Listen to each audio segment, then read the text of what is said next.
दोस्तों, दुनिया में क्या ऐसा संभव है कि बिना वर्ब के सेंटेंस बन सकता है? बिना वर्ब के सेंटेंस शायद ही नहीं बन सकता है। लेकिन आज के इस वीडियो लेक्चर में हम सीखने जा रहे हैं बिना वर्ब के बोली जाने वाली फर्राटेदार English. So without any further delay, let's start our video right now. Hello students, आज की हमारी क्लास में हम पढ़ने जा रहे हैं बिना वर्ब की फ्लुएंट इंग्लिश बोलिए। जी हाँ, बिना वर्ब की फ्लुएंट इंग्लिश कैसे बोल सकते हैं, बल्कि वर्ब के बिना तो सेंटेंस बनाना ही संभव नहीं है। तो दोस्तों, बात यहाँ हो रही है वर्ब की, और हम बात कर रहे हैं फ्रेजल वर्ब की, है ना। जो फ्रेजल वर्ब होते हैं ना, ये अपने आप में कंप्लीट सेंटेंस होते हैं और ये इम्परेटिव की कैटेगरी में आ जाते हैं। देखिए, जैसे हम लोग बात करते हैं कि रीड मीन्स पढ़िए, लेकिन रीड आउट का मतलब क्या होता है? पढ़कर सुनाना, है ना। रीड आउट इट, इसको पढ़कर सुना दो, तो हम बोलेंगे रीड आउट इट, है ना। इसी तरह से देखिए, चलिए स्टार्ट करते हैं आज का सेशन हम लोग। ऑन मीन्स चालू या शुरू होना, चालू हो जाना या शुरू हो जाना किसी चीज़ का, तो उसमें हम लोग ऑन लगाते हैं। और बंद होने के लिए ऑफ का यूज करते हैं। तो सेंटेंस में देखिए कैसे होगा, स्विच ऑन या टर्न ऑन। इलेक्ट्रॉनिक चीज़ों को हम लोग शुरू करने के लिए यानी स्टार्ट करने के लिए स्विच ऑन या टर्न ऑन का यूज करते हैं। स्विच ऑन द फैन, देखिए स्विच ऑन द फैन या turn on the fan. Switch on the light, turn on the light. Switch on tap, turn on the tap. जो handpump होता है ना, जिसमें पानी निकलता है, नल, उसको हम लोग बोलते हैं tap. Switch on the TV या turn on the TV. Switch on the mobile phone या turn on the mobile phone. ठीक है, तो इस तरह से हम लोग ये फ्रेजल वर्ब बनाते हैं और ये बहुत ही उम्दा और अच्छे किस्म के माने जाते हैं। इंग्लिश में बहुत ही बेहतरीन माने जाते हैं, शानदार ढंग से बोली जाती है। यहाँ तक कि जो फ्रेजल वर्ब के माध्यम से इंग्लिश बोलते हैं वो बहुत बेहतरीन बोली जाती है। और आपने अक्सर देखिए, न्यूज़पेपर अगर पढ़िए आप, उसमें देखते होंगे, या मैगजीन्स पढ़िए, उसमें आपको फ्रेजल वर्ब्स का ज़्यादा से ज़्यादा यूज मिलता है। और हम अपनी डेली लाइफ में भी ज़्यादातर फ्रेजल वर्ब का यूज करते ही हैं, तो इनसे हम बच नहीं सकते हैं। ठीक है, तो स्विच ऑन द फैन का मतलब होता है फ़ैन चालू कर दो, है ना। उसमें रन वन लगाने की कोई ज़रूरत नहीं है, अपने आप हो गया, ये कंप्लीट सेंटेंस माना जाता है। तो फ्रेजल वर्ब अपने आप से कंप्लीट सेंटेंस माने जाते हैं। और सारे स्टूडेंट्स जितने भी हैं, लगभग 100-200 फ्रेजल वर्ब्स तो वो रटे ही रहते हैं। देखिए, ऑफ का भी वही चक्कर है, जैसे आपने ऑन का चालू और शुरू होना समझा, ऐसे ही ऑफ का है बंद होने के लहजे में। तो स्विच ऑफ द फैन यानी फ़ैन को स्विच ऑफ कर दो, बंद कर दो। या टर्न ऑन द फैन, इसी तरह switch off the light, turn off the light, है ना। Switch off the TV, turn off the TV. Switch off mobile phone, turn off mobile phone. तो इलेक्ट्रॉनिक चीज़ों को बंद करने और चालू करने के लिए हम लोग ऑन या ऑफ का यूज़ करते हैं। आगे देखिए, एक बहुत ही कमाल की वर्ब है गेट। बहुत ही कमाल की वर्ब है गेट। आप यकीन मानिए, मैं जिस दिन लाइव क्लास लूँगा उसमें गेट के बहुत सारे यूज आपको बताऊँगा। गेट का मतलब करना, गेट मीन्स पहुँचना, और गेट मीन्स होता है होना, गेट मीन्स करना, गेट मीन्स एंट्री लेना किसी अंदर में, किसी इनसाइड में, अंदर में प्रवेश करना, है ना। तो देखिए, गेट का हम लोग यहाँ पर यूज़ देख रहे हैं, लिमिटेड।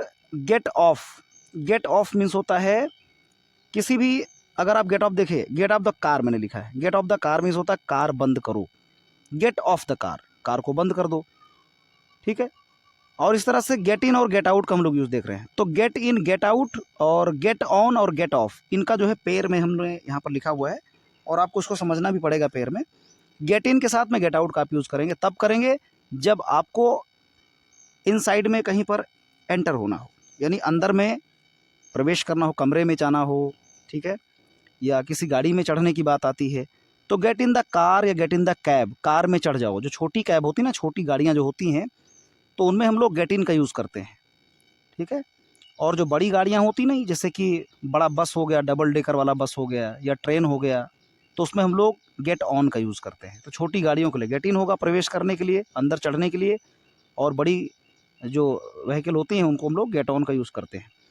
तो गेट इन द कार या गेट इन द कैब, तो get in the car, get in the cab, car में चढ़ जाओ। Get out the car, get out the bus, बस से उतर जाओ या निकल जाओ। ठीक है, तो इस तरह से हम लोग गेट आउट का यूज़ करते हैं।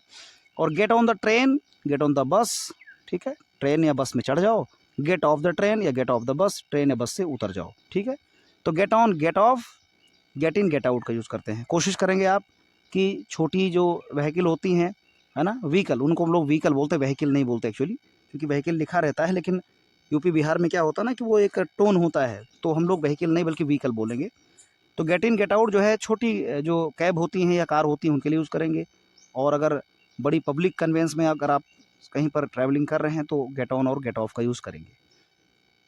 अब आगे देखिए, ईट मीन्स खाना। आप समझते रहिए, बहुत ही शानदार आज की क्लास है और आपको मज़ा आ जाएगा कि इस तरह से अगर आप यूज़ करेंगे। आगे हम ऐसे 100 150 200 आपको लेकर आएंगे फ्रेजल वर्ब, जो कि आपके बहुत ही डेली यूज सेंटेंस में यूजफुल होंगे। तो ईट मीन्स खाना होता है ना। अगर कहीं पर लिखा ईट, तो ईट का मतलब क्या होगा? सीधा सीधा अगर आपने लिखा ईट, जैसे आपने बोलते नहीं आप कम, गो, यानी आओ जाओ, तो ये इंपरेटिव सेंटेंस होता है ना, जिसमें हम कमांड देते हैं, रिक्वेस्ट करते हैं। तो ईट मीन्स खाओ। और ईट अप अगर आपने बोल दिया, ईट अप, तो इसका मतलब खा लो, खा डालो, मतलब पूरा ही खा डालिए। ईट अप यानी चुकता कर जाओ, फिनिश कर दो खा के। तो ईट के साथ में अगर आप लगा देते हैं हम लोग, यानी प्रेपोजिशन की मदद से हम लोग बनाते हैं ना फ्रेजल वर्ब, तो ये बड़ा ही कमाल का होता है, इसकी मीनिंग बिल्कुल बदल जाती है। हमेशा ध्यान दीजिएगा कि जैसे ही आप प्रेपोजिशन का प्रयोग करेंगे मेन वर्ब के साथ में, बिल्कुल मीनिंग उसकी बदल जाएगी। ईट अप का मतलब होता है पूरा खा लीजिए। जैसे मैं बोलूँ कि ईट अप द एप्पल, इसका मतलब एप्पल खा लो, पूरा खा लो। रीड, जैसे बताया मैंने आपको स्टार्टिंग में, कि रीड का मतलब होता है पढ़ो, है ना। रीड मीन्स पढ़ो। तो आपने किसी को बोला रीड, राइट, इसका मतलब पढ़ो, लिखो, ऐसा कमांड होगा। तो रीड आउट अगर आपने बोल दिया, रीड आउट, तो इसका मतलब पढ़कर सुना दो। रीड आउट दीज लाइन्स, यानी इन लाइन्स को पढ़कर सुनाओ, इन पंक्तियों को पढ़कर सुनाओ। सिट मीन्स बैठो, ये बड़ी ही ज़बरदस्त वर्ब है, इसका यूज जरूर आप देखिए और हमेशा यूज कीजिएगा इस तरह से। सिट डाउन, सिट डाउन का मतलब बैठ जाओ, यानी नीचे बैठ जाओ। Sit down here, sit down here means नीचे यहाँ बैठ जाओ। और सिट अप कब यूज होता है? सिट डाउन, सिट अप, इसको आपको बिल्कुल पेयर में एक साथ में समझना है। सिट डाउन का मतलब अगर खड़े हैं तो बैठ जाइए, सिट डाउन हेयर भी कर सकते हैं। और सिट अप का मतलब होता है उठकर बैठ जाओ आप। मान लो कोई लेटा हुआ है ना, अगर उसको आपको उठाना हो तो सिट अप, सिट अप का मतलब होता है उठकर बैठ जाओ। स्टैंड मीन्स खड़ा हो जाना। स्टैंड अप अगर बोलते हैं तो स्टैंड अप का मतलब खड़े हो जाओ, यानी ऊपर बैठे हैं तो खड़े हो जाओ। सिट डाउन है तो स्टैंड अप हो जाइए। और स्टैंड बाई का यूज़ कहाँ करते हैं? स्टैंड बाई का मतलब होता है साथ में खड़े रहना, साथ में खड़े रहना, मतलब आप साथ में किसी के हमेशा खड़े रहते हैं, साथ देने के लिए खड़े रहते हैं ना, कंपनी देने के लिए। तो यहाँ पर देखिए, स्टैंड अप एट वंस, खड़े हो जाओ तुरंत। स्टैंड अप बाई कब करेंगे? स्टैंड बाई कब करेंगे? देखिए एग्जाम्पल सेंटेंस समझते हैं। शी ऑलवेज स्टैंड्स बाई मी, वो हमेशा मेरा साथ देती है या मेरे साथ हमेशा वो खड़ी रहती है। I always stand by you, मैं हमेशा आपके साथ खड़ा रहता हूँ, यानी हर मुसीबत में, हर वक्त पर मैं हमेशा आपका साथ देता हूँ। तो स्टैंड बाई बहुत ही ज़्यादा यूज होता है। और स्टैंड अप तो नॉर्मल आप लोग जानते ही, खड़े हो जाओ, लेकिन स्टैंड बाई का यूज आपको ध्यान देना है। और ये सिट अप जो मैंने बोला, उठकर बैठ जाओ, ये बड़ा ही डिफ़िकल्ट होता है। उठकर बैठ जाओ के लिए लोग नहीं समझ पाते हैं। उठने के लिए तो ठीक है, रेज अप हो गया, स्टैंड अप हो गया, लेकिन सिट अप का मतलब होता है कि उठकर बैठ जाओ। तो रन आउट, रन आउट का मतलब खत्म होना। जैसे आप बोल सकते हैं सेंटेंस में, the petrol is run out, the petrol is run out, petrol खत्म हो गया है ना। अच्छा देखिए, इज़ और हैज़ का मैंने पहले भी यूज बताया है कि इज़ का मतलब होता है कि बहुत समय पहले कोई चीज़ खत्म हो गया है या बहुत समय पहले कोई चीज़ हो चुका है। और यहीं पर अगर आप हैज़ लगा देते हैं तो उसका मतलब अभी जल्दी में ही कोई चीज़ हुआ है। क्योंकि हैज़ तो वैसे भी परफेक्टली होता है, जो काम प्रेजेंट में आकर परफेक्ट हुआ हो वहाँ पर हम लोग हैज़ का यूज़ करेंगे। तो the petrol is run out मतलब बहुत पहले ही पेट्रोल खत्म हो चुका है। फिलहाल यहाँ पर रन आउट का मतलब देख रहे हैं हम लोग, रन आउट माने खत्म हो जाना। The petrol is run out. अगला देखिए, इसमें बहुत ज़्यादा स्टूडेंट को कन्फ्यूजन रहता है, अगली बार बड़ी शानदार है। पुट ऑन और टेक ऑफ। याद रखिएगा, पुट ऑन का अपोजिट पुट ऑफ मत करिएगा इस लहजे में कि पहनना और उतारना। पुट ऑन का मतलब पहनना होता ना, वियर ऑन करना कोई चीज़ को, लेकिन पुट ऑन का अपोजिट पुट ऑफ नहीं होता, ठीक है। पुट ऑन का माने पहनना होता है और टेक ऑफ का मतलब होता है उतारना। तो पहनना और उतारना जो होता है, जैसे कपड़े पहन लीजिए, कपड़े उतार दीजिए, तो पुट ऑन और टेक ऑफ यूज किया जाता है। इसको आपको ध्यान देना है। पुट ऑन के बाद पुट ऑफ मत करिएगा उतारना के लिए। पुट ऑन तो होता है पहनना के लिए, लेकिन उतारना के लिए टेक ऑफ होता है। तो एग्जाम्पल सेंटेंस से समझते हैं। Put on this T shirt, put on this T shirt इसका मतलब इस टी शर्ट को पहन लो। तो take off this T shirt, इस टी शर्ट को उतार दो। तो पहनना के लिए पुट ऑन और उतारना के लिए टेक ऑफ। अब अगला देखिए हमारा है phrasal verb hang out. Hang out का मतलब साथ में वक्त बिताना। बहुत बढ़िया वर्ब है ये phrasal verb. Hang out means साथ में वक्त बिताना। Yesterday she hanged with me out in the park. Yesterday she hanged with me out in the park, इसका मतलब कल उसने पार्क में मेरे साथ में वक्त बिताया। फिगर आउट बहुत ही ज़्यादा यूज करते हैं हम लोग, डेली लाइफ में बहुत ही ज़्यादा यूज करते हैं, तो please be focused. Figure out means होता समझना। Only you could figure out my need, केवल आप मेरी ज़रूरत को समझ सकते हैं। लुक आउट या वॉच आउट, इसका मतलब सावधान रहना होता है, बी अलर्ट होना होता है ना। तो लुक आउट या वॉच आउट है, look out the bus, look out the bus यानी बस से सावधान रहिएगा। लुक आउट द बस या वॉच आउट द बस यानी बस से सावधान रहना। इस प्रकार अलर्ट करने के लिए हम लोग लुक आउट या वॉच आउट का यूज कर सकते हैं सेंटेंस में। अब ये एक बहुत ही ज़बरदस्त आगे देखिए वर्ब है जो कि बहुत यूज़ करते हैं हम लोग, लुक फॉरवर्ड। लुक फॉरवर्ड का मतलब होता है किसी चीज़ का बेसब्री से इंतज़ार करना। I was looking forward to my result, मैं अपने रिजल्ट का बड़ी ही बेसब्री से प्रतीक्षा कर रहा था। तो I was looking forward to my result, मैं अपने रिजल्ट का बेसब्री से इंतजार कर रहा था। तो जब भी आपको बेसब्री से इंतजार करने की बात आए, look forward. I was looking forward my lost purse, मैं अपनी खोई हुई पर्स का बेसब्री से इंतजार कर रहा था कि कब मिल जाए वो, ऐसा। कम आउट, कम आउट का मतलब निकलना होता है। देखिए कम आउट और टेक आउट मैंने पेयर में इसलिए लिखा कि बहुत ही ज़बरदस्त है, और देखिए स्टूडेंट्स को पढ़ाने का एक्सपीरियंस भी हम लोगों को होता है, तो हमें मालूम है कि आप लोगों को कन्फ्यूज़न कहाँ पर होता है। कम आउट मीन्स होता है निकलना, किसी चीज़ का या किसी व्यक्ति का, यानी समबडी या समवन का टेक कम आउट होना। और टेक आउट माने भी होता है निकालना। कम आउट मीन्स निकलना और टेक आउट मीन्स निकालना। तो पहले कम आउट समझ लेते हैं। कम आउट देखिए, सून ही came out of the room, जल्दी ही वो कमरे से बाहर निकला। सून ही came out of the room, जल्दी वो कमरे से बाहर निकला, ठीक है। और टेक आउट मतलब निकालना होता है। He took out the required money from the ATM, he took out the required money from the ATM, उसने ज़रूरी पैसे एटीएम से निकाले। Took out means, take out means निकालना होता है। अब ब्रेक इनटू, ये बहुत ही, ये भी इंपॉर्टेंट जो है आपकी फ्रेजल वर्ब है। ब्रेक इनटू माने ज़बरदस्ती घुसना होता है, जिसे हम लोग शुद्ध हिंदी में बोलते हैं सेंध मारना। सेंध मारना का मतलब होता है ज़बरदस्ती घुसना। तो a stranger broke into my yard, a stranger broke into my yard, एक अजनबी मेरे अहाते में ज़बरदस्ती घुस आया, ठीक है। आप ऐसे भी ब्रेक इनटू को कर सकते हैं कि यू डोंट, आप बोल सकते हैं कि कोई व्यक्ति मेरे कमरे में जबरदस्ती घुस नहीं सकता, या मैंने अलाउ नहीं किया ऐसा करने के लिए। तो मतलब सेंटेंस नॉर्मली कोई भी बना सकते हैं, एक तो मैंने समझा दिया, आप समझ रहे हैं तो उसको बना सकते हैं अपने हिसाब से, ब्रेक इनटू, है ना। और अगला देखिए, कीप आउट या कीप अवे। कीप आउट या कीप अवे मीन्स होता है दूर रहना, ठीक है।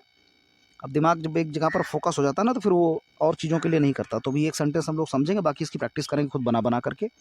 तो कीप आउट या कीप अवे, दूर रहना। आप कीप आउट भी लिख सकते हैं, कीप अवे भी लिख सकते हैं, या स्टे आउट और स्टे अवे भी कर सकते हैं।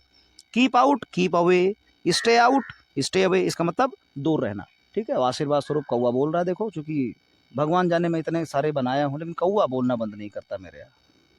चलिए खैर आगे बढ़ते हैं, क्या दुश्मनी इसकी है पता नहीं। कीप आउट, कीप अवे दूर रहना, और स्टे आउट या स्टे अवे दूर रहना।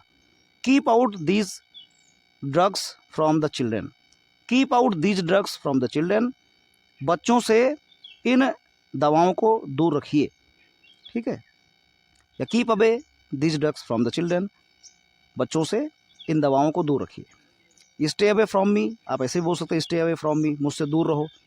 स्टे अवे फ्रॉम हियर, यहाँ से बचकर भाग निकल जाओ। स्टे अवे का मतलब बचकर भाग निकलना भी होता है, हम लोग करते हैं ना, कि चले जाओ यहाँ से, स्टे अवे फ्रॉम हियर। आपने वो मोगली वाला डायलॉग अक्सर सुना होगा, बड़ी अच्छी फिल्म है जंगल बुक जो है ना। तो जंगल बुक में देखो मोगली कैसे बोलता है, स्टे अवे फ्रॉम हियर, यहाँ से बचकर निकल जाओ, यहाँ से भाग जाओ, ठीक है।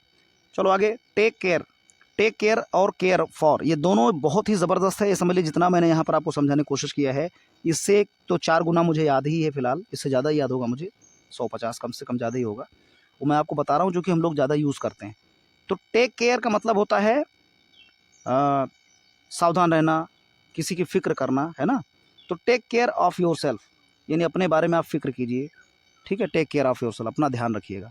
तो अपना ख्याल रखने के लिए, अपना ध्यान रखने के लिए, ख्याल रखना और ध्यान रखने के लिए हम लोग टेक केयर का यूज़ करते हैं।